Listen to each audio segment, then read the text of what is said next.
Governments around the world are introducing new laws specifically addressing crypto. Some for better, some for worse, but at least everyone knows what the rules are. Meanwhile, the US government has been derelict. Without a rulebook, crypto has been left to wander around in the dark, getting mugged by shady securities regulators. It's a policy of evasion, and it's not working. Congress can't ignore crypto forever, and neither can they stamp it out.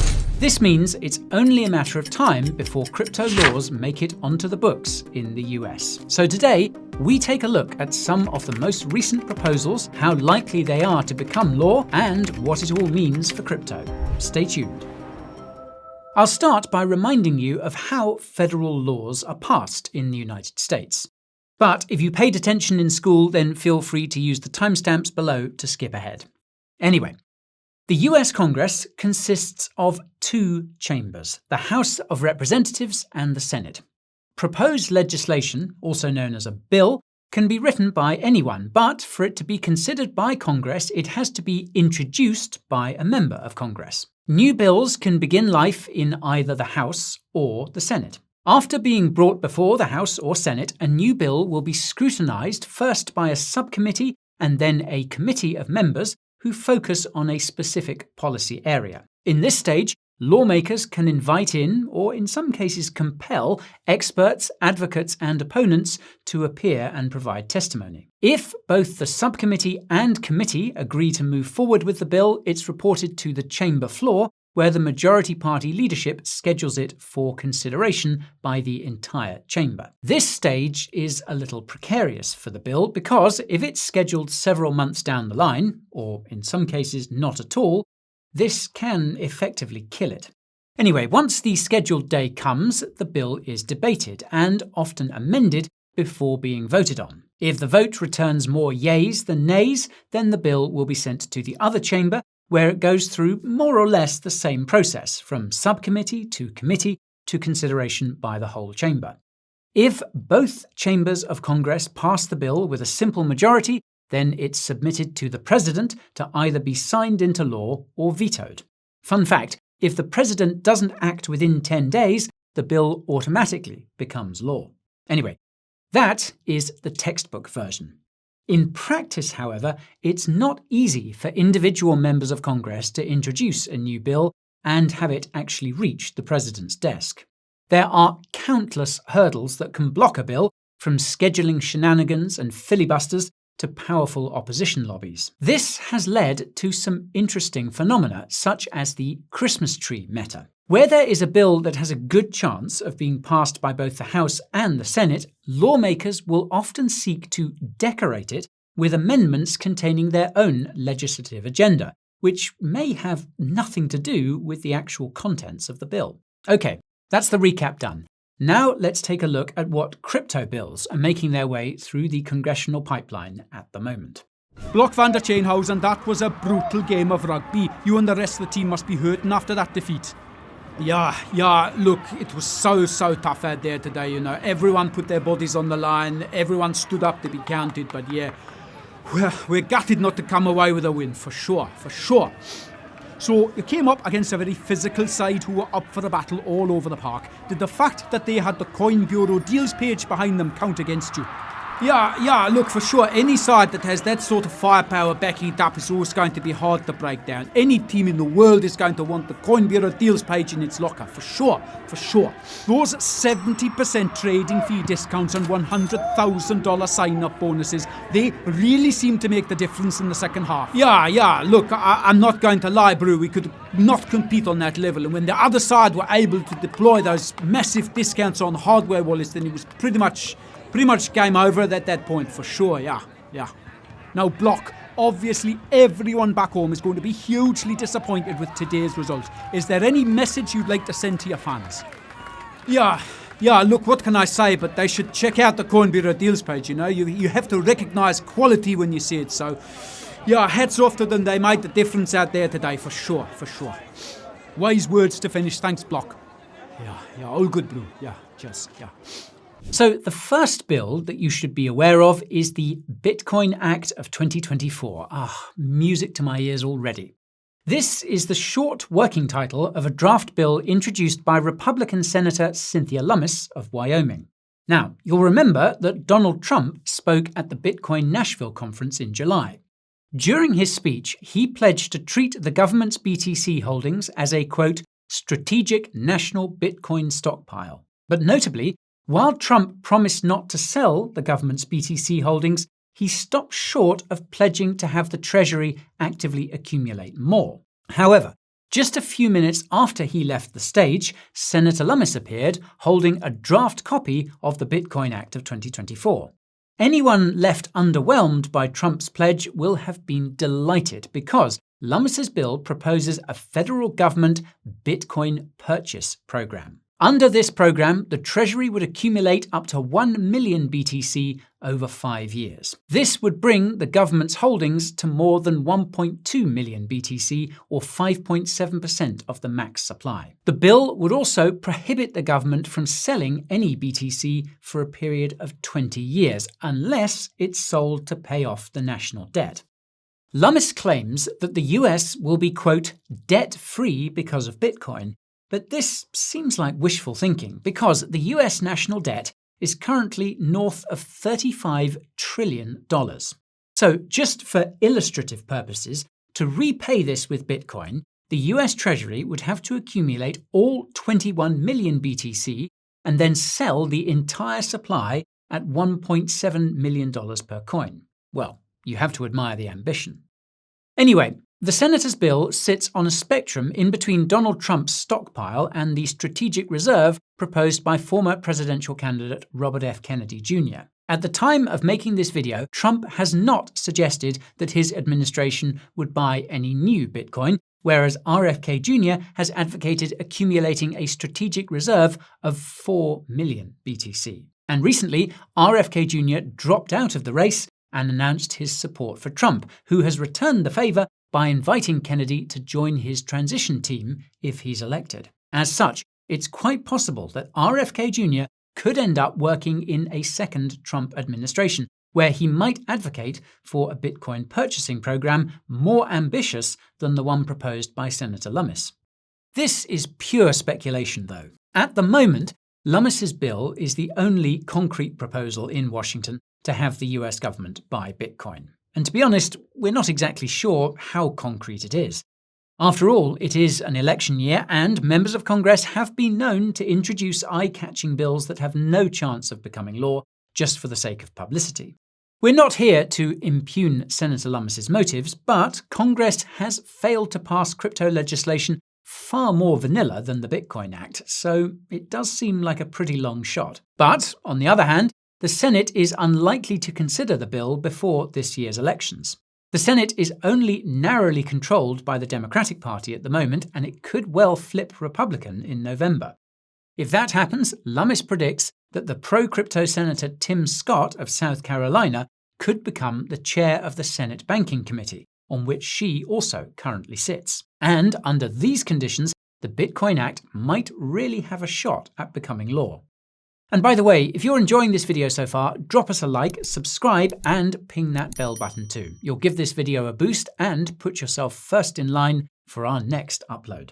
Now, our next pending crypto bill was also introduced by Senator Lummis earlier this year, but this time in collaboration with New York Democratic Party Senator Kirsten Gillibrand, who currently sits on the Senate Agriculture Committee. Their bipartisan bill is the Lummis-Gillibrand Payment Stablecoin Act. Now, if you're already getting deja vu, I don't blame you. By our count, this is the 5th stablecoin bill that has been introduced to the House or Senate since 2020. Others include the Clarity for Payment Stablecoins Act of 2023, a very similar bill introduced to the House by Patrick McHenry, the Republican chair of the House Financial Services Committee.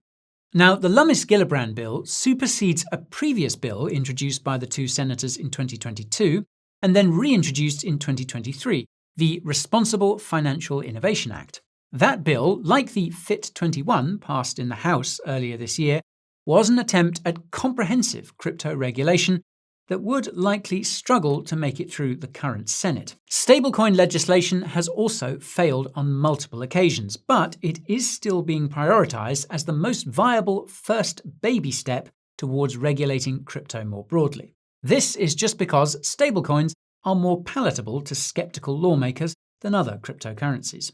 After all, to support the issuance and use of US dollar stablecoins is to support the continued dominance of the dollar worldwide.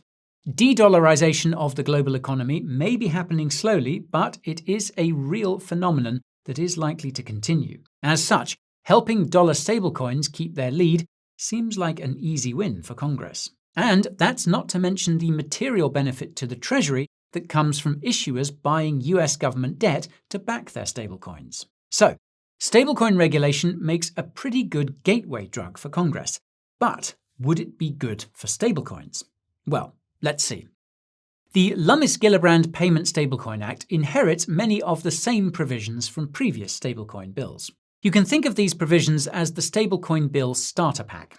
For example, issuers of US dollar stablecoins would be required to hold one-to-one reserves in cash or similarly liquid equivalents like short-term US Treasury bills. They would also be required to file monthly attestations of their reserves, implement anti-money laundering provisions, and comply with international sanctions imposed by the US government and its allies. Now, this is all pretty standard fare. The bill also prohibits algorithmic stablecoins entirely. After the disastrous depegging and collapse of Terra's algorithmic UST stablecoin in 2022, this is also unsurprising. Although it's worth pointing out that the bill's definition of algorithmic stablecoins seems broad enough to include novelty structures like the DAI stablecoin, which might become a victim of the bill. Now, payment stablecoin is defined in the bill as a crypto asset, quote, that is or is designed to be used as a means of payment or settlement, and whose issuer is obligated to redeem the asset for a fixed amount of US dollars. This is very similar to the language used in Patrick McHenry's House bill, and notably, it opens the door to crypto payments, which could be very bullish for payment-focused cryptos. That means smart contract cryptos, as basically all stablecoins exist on smart contract cryptocurrencies like Ethereum and Solana. Food for thought. Now, Lummis-Gillibrand's bill is more distinctive when it comes to who can issue stablecoins and how they will be regulated. It was specifically designed to preserve the US state and federal dual banking system and prevent its subversion by stablecoin issuers. As such, the bill allows state and federal banks to issue stablecoins under their existing charters. It also effectively forces stable issuers to turn into a limited type of bank. Specifically, the bill permits state-regulated non-depository trust institutions to issue stablecoins up to a $10 billion market cap. For reference, the market cap of Circle's USDC is $34.5 billion and Tether's USDT is almost $120 billion.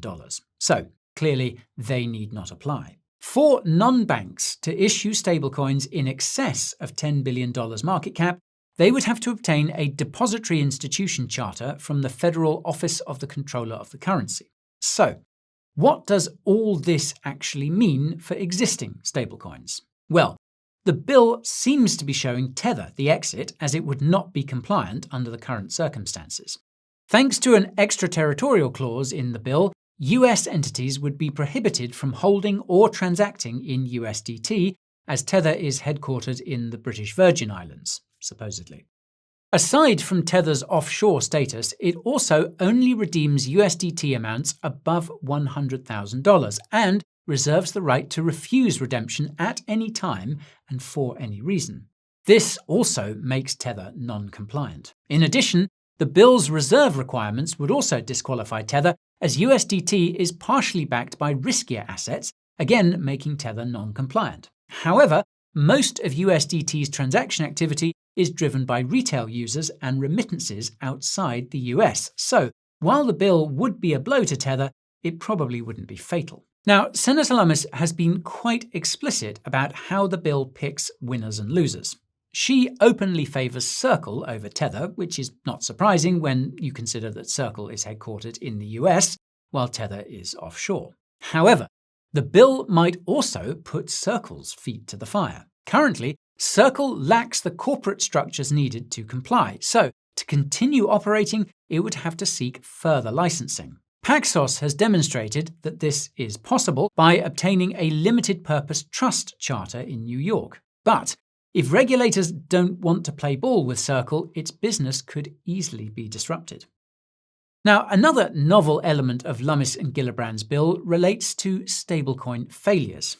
If an issuer becomes insolvent, it would be handled by the Federal Deposit Insurance Corporation, or FDIC. Essentially, this means that stablecoin failures would be handled similarly to bank failures.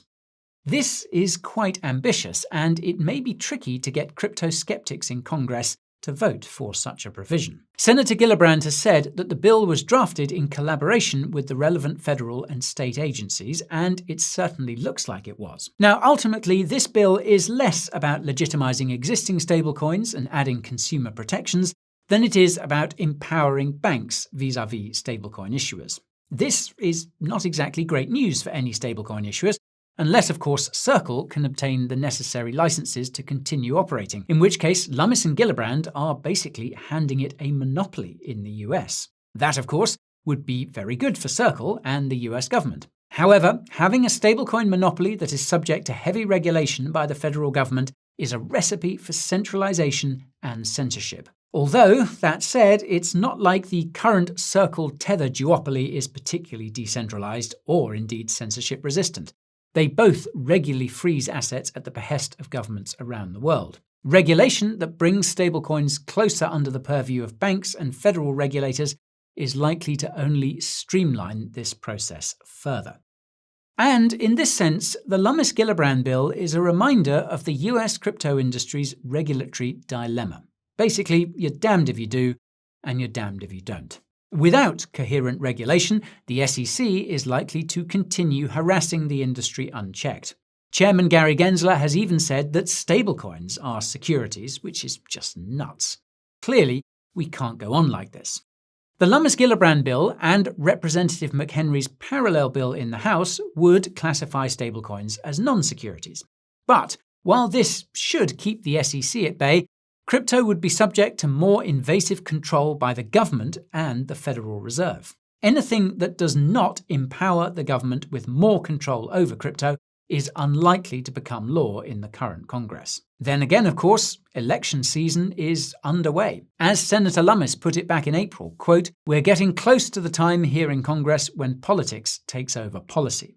Indeed. The window for the Democratic and Republican parties to pass bipartisan legislation this year has become extremely slim. In August, Senate Majority Leader Chuck Schumer told a Zoom call full of crypto industry bigwigs that he was confident about, quote, getting something passed out of the Senate this year, saying, quote, "I believe we can make that happen." Well, he'll have to get his skates on then, because the Senate will only be in session for 15 more days before the election. So, unless the likes of Lummis, Gillibrand and McHenry can execute a Christmas tree maneuver of some kind, it's quite unlikely that we'll see any crypto legislation passed until 2025. I wouldn't hold my breath for President Biden signing the Bitcoin Act into law anytime soon, if I were you. Next year, however, it's possible that the House, Senate and the White House will be controlled by Republicans. Now, this is no guarantee that any laws beneficial to crypto will actually be passed, but it would likely diminish the power of crypto skeptics in Congress. If this happens, the content of any new crypto bills introduced will likely not need to appeal to crypto skeptics at all, and they may be easier to pass through both chambers of Congress to boot. This could be a significant win for the crypto industry and make the next few years plain sailing when compared with the current regulatory climate. Conversely, both the Senate and the White House could remain in Democratic Party hands. This would likely mean more of the same for Congress, where compromise with skeptics is essential for getting anything crypto-related off the ground. But if Congress changes little, then the change in president may be more strongly felt. In other words, the ball could be in Kamala Harris's court. She could indeed reset the Democratic Party's relationship with crypto if she really wanted to. She could take the lead and encourage her party to work with the industry on getting reasonable regulation passed. On the other hand, she has yet to mention crypto at all during her campaign. The fact that we still don't know her views on crypto suggests that she is not the degen that Donald Trump is. Unfortunately, it is possible that she could continue her silence into office and leave crypto up to the SEC. However, unless Harris turns out to be openly hostile to crypto, we do suspect that the next 4 years will see more in the way of legislation and fewer SEC enforcement actions. The SEC has become highly unpopular, and this has created a real sense of urgency around regulation on both sides of the aisle. It's now so overdue in the US that it seems inevitable that one of these bills will be passed in the next Congress. Let's just hope that whichever bill makes it over the line does the industry more good than harm. Fingers crossed. Right, and that's all for today, folks. So let us know what kind of crypto regulation you would like to see in the comments. Smash the like if you don't want to see the US government hoovering up all 21 million BTC. And don't forget to subscribe and turn your bell notifications on so you can keep up with what politicians are trying to do to your portfolio. As always, thank you for watching, and I will see you next time. This is Guy, signing off.